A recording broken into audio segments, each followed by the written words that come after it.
제19장. 예수께서 이 말씀을 마치시고 갈릴리를 떠나 요단강 건너 유대 지경에 이르시니 큰 무리가 따르거늘 예수께서 거기서 그들의 병을 고치시더라. 바리새인들이 예수께 나와 그를 시험하여 사람이 어떤 이유가 있으면 그 아내를 버리는 것이 옳으니까? 사람을 지으신 이가 본래 그들을 남자와 여자로 지으시고 말씀하시기를 그러므로 사람이 그 부모를 떠나서 아내에게 합하여 그 둘이 한 몸이 될지니라 하신 것을 읽지 못하였느냐. 그런즉 이제 둘이 아니요 한 몸이니 그러므로 하나님이 짝져 주신 것을 사람이 나누지 못할지니라. 그러면 어찌하여 모세는 이혼 증서를 주어서 버리라 명하였나이까? 모세가 너희 마음의 완악함 때문에 아내 버림을 허락하였거니와 본래는 그렇지 아니하니라. 내가 너희에게 말하노니 누구든지 음행한 이유 외에 아내를 버리고 다른 데 장가드는 자는 간음함이니라. 제자들이 이르되 만일 사람이 아내에게 이같이 할진대 장가들지 않는 것이 좋겠나이다. 사람마다 이 말을 받지 못하고 오직 타고난 자라야 할지니라. 어머니의 태로부터 된 고자도 있고 사람이 만든 고자도 있고 천국을 위하여 스스로 된 고자도 있도다. 이 말을 받을 만한 자는 받을지어다. 사랑하는 큰숙가족 여러분, 평안하시죠? 오늘도 하나님의 말씀을 통해서 우리를 향하신 하나님의 마음과 생각을 함께 나누겠습니다. 나눌 말씀은 마태복음 19장 1절에서 12절의 말씀입니다. 오늘 1절은 이렇게 시작합니다. 예수께서 이 말씀을 마치시고 갈릴리를 떠나 요단강 건너 유대 지경에 이르시니, 갈릴리 중심으로 한 예수님의 사역이 마무리되고 이제 유대를 향하여 내려오시는 걸음입니다.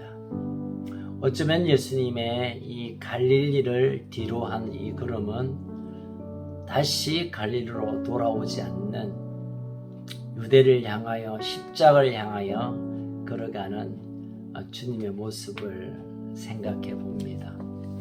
아마 예수님은 아시겠죠. 이 걸음을 더 이상 갈릴리로 올 수 없고 고향을 올 수 없고 이제 유다를 지나 예루살렘을 가면 하나님께서 맡긴 사명의 마지막 순간을 맞이할 것이다. 어쩌면 참 마음의 서운함과 또 그 결단의 마음, 또 복잡한 마음, 또 무거운 마음을 가지고 유대로 향하고 있습니다. 그럼에도 불구하고 2절에 보니까 큰 무리가 따르거늘 예수께서 거기서 그들의 병을 고치시더라. 예수님 입장에 보면 이제 십자가의 죽음을 향하여 걸어가는 비장한 순간, 정말 스스로를 돌아보아야 할 순간에도 불구하고 예수님을 따르는 큰 무리들을 향한 관심, 긍휼한 마음, 그들을 돌보는 마음을 오롯이 우리 본문에서 보게 됩니다. 우리가 사는 걸음걸음이 녹록지 않고 때로는 어려움을 겪고 마음이 힘들 때가 있지만, 그러나 우리 각자에게 주신 그 사명의 자리에서 이웃을 돌아보고 또 맡긴 사명을 성실하게 감당하는 것, 그것이 주님이 우리에게 보여주시는 아름다운 모습이 아닌가 생각해 봅니다. 늘 우리는 우리의 마음과 생각, 우리 입장, 우리 형편, 우리의 감정 상태, 우리의 환경에 우리의 관심을 맞추고 있지만, 그러나 이 말씀을 통하여 예수님은 우리에게 말씀하시는 것 같습니다. 그럼에도 불구하고 사명의 자리에 서서 하나님이 뜻하신 삶을 사는 것, 이것이 소중하고 복되다는 것을 보여주고 계십니다. 자, 이어 3절에 보니까 바리새인들이 아직도 예수님을 어떻게 이 꼬투리를 잡기 위하여 여기까지 따라오며 또 시험을 합니다.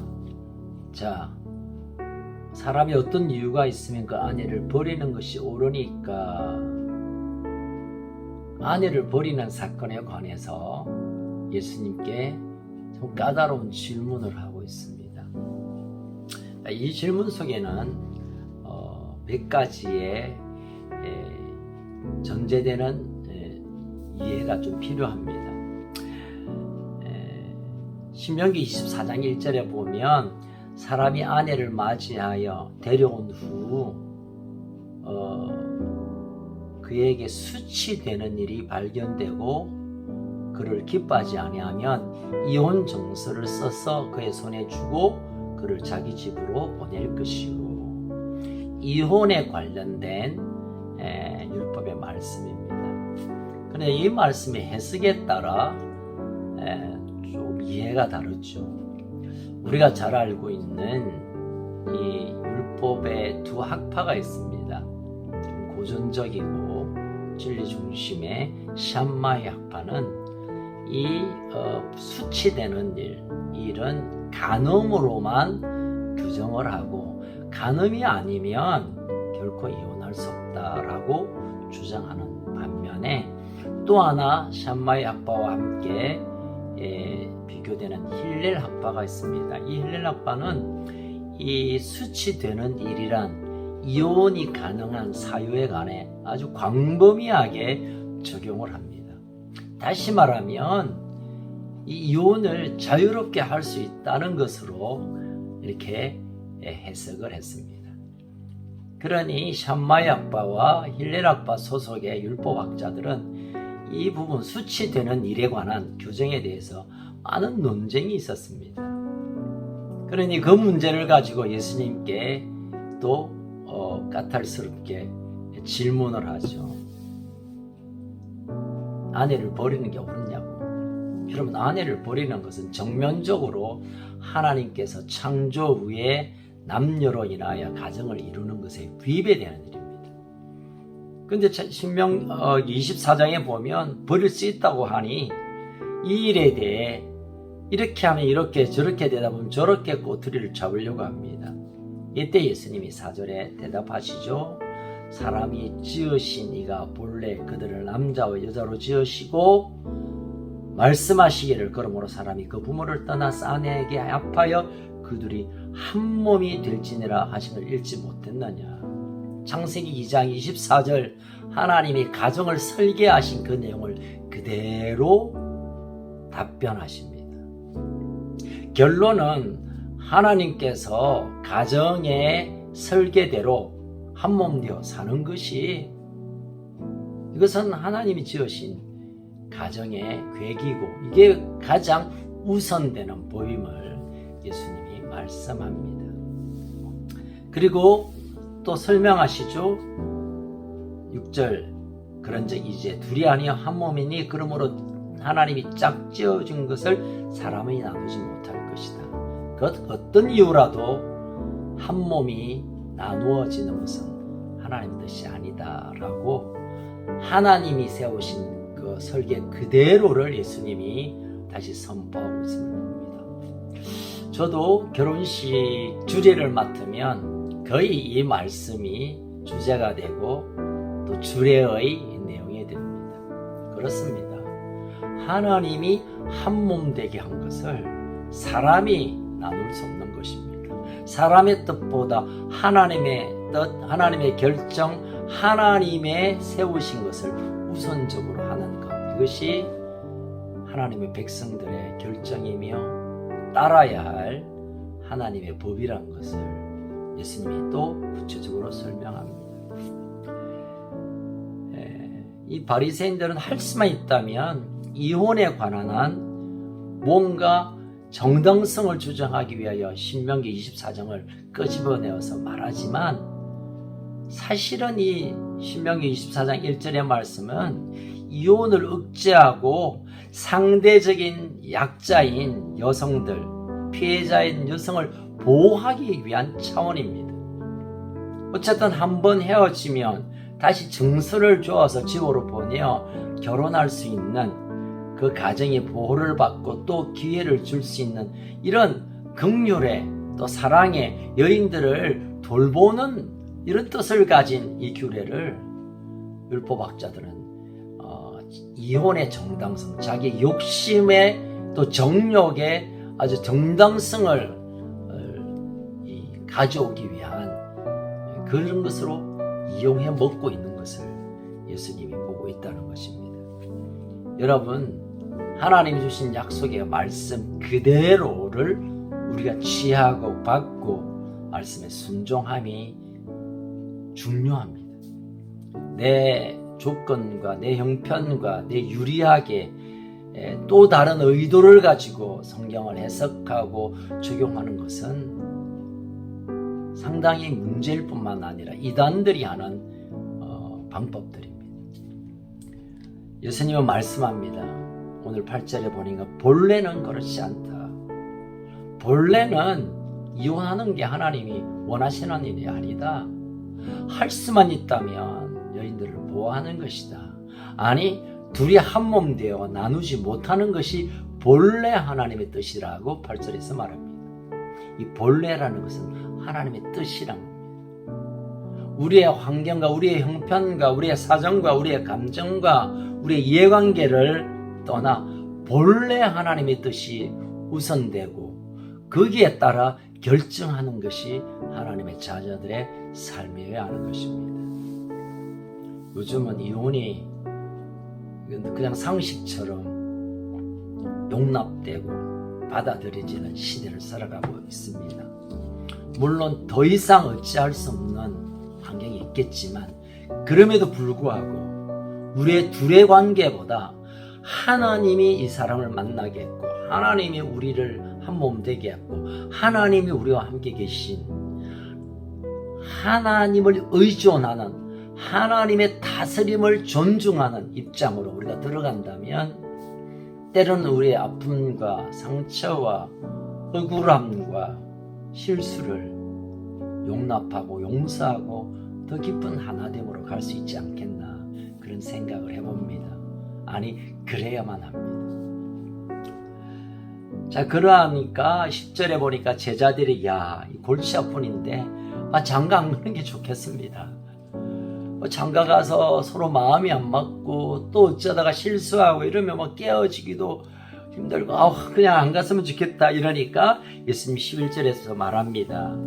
오직 타고난 자만 이 결혼 문제에 관해서 독신을 결정할 수 있다라고 말씀합니다. 그리고 이 말을 받을 만한 자는 받을지어다. 하나님이 본래 계획은 남녀의 만남의 가정을 이루는 결혼이지만 그러나 복음을 위하여 또 특별한 받을 만한 상황이 되고 또는 오직 타고난 어떤 경우에 관해서만 독신을 예외적으로 인정한다는 것입니다. 이 말씀이 바리새인들에게는 좀 찔린 바가 됐겠죠. 좀 데리고 살다가 마음에 안 들면 이혼정서 써서 그냥 보내어버리는, 그러면서 그 아내를 더 힘들게 하는 이런 악한 율법의 적용을 주님은 아예 선을 긋고 본래 하나님이 정하신 대로 본래 하나님께서 세우신 대로 결정하는 것, 이것이 중요한 것입니다. 여러분, 시대가 바뀌고 상황은 바뀌지만 진리는 하나님이 정하신 본래는 변할 수가 없습니다. 오늘 말씀을 보면서 정말 정욕 또는 이 시대의 어떤 이해관계로 하나님의 말씀을 제멋대로 바꾸고 수정하고 변개하는 것, 그것은 온전한 하나님의 사람의 삶이 아님을 보여주고 있습니다. 다시 말합니다. 여러분, 결혼을 하든 또는 결혼하지 않는 독신이든 무엇보다 사명이 중요한 것, 독신도 사명을 위한 것이라면 유보할 수 있다고 말씀하신 것으로 보아 결혼을 해도 혹시 독신이라도 하나님의 부르심의 사명을 뛰어넘을 수 없다는 것을 말씀하는 것입니다. 결혼했다고 제 맘대로 사는 것 아닙니다. 결혼하지 않았다고 성적인 문란, 용납할 수 없는 것입니다. 결혼하든 안 하든 정말 타고난 사명에 따라 그 일을 받아들여야 하고, 또 할 수만 있으면 하나님이 본래 설계하신 남녀의 관계를 통하여 한 몸 되어 하나님 주시는 생번 충전다의 복을 흘려보내는 것, 이것이 가장 아름다운 가치며 복된 가치인 줄 믿습니다. 오늘 우리가 본문을 함께 나누면서 우리가 붙들고 기도해야 될 것은, 우리가 본래 하나님의 뜻 가운데 내 삶을 맞추길 원합니다. 내 특별한 사정과 환경과 이 시대의 가치관으로 성경을 이랬다 저랬다 적용하는 것이 아니라 본래 하나님 말씀 앞에 나를 내려놓겠습니다 라는 다짐을 드리고, 또 하나님이 짝지어 준 것을 우리가 소중히 여기겠습니다.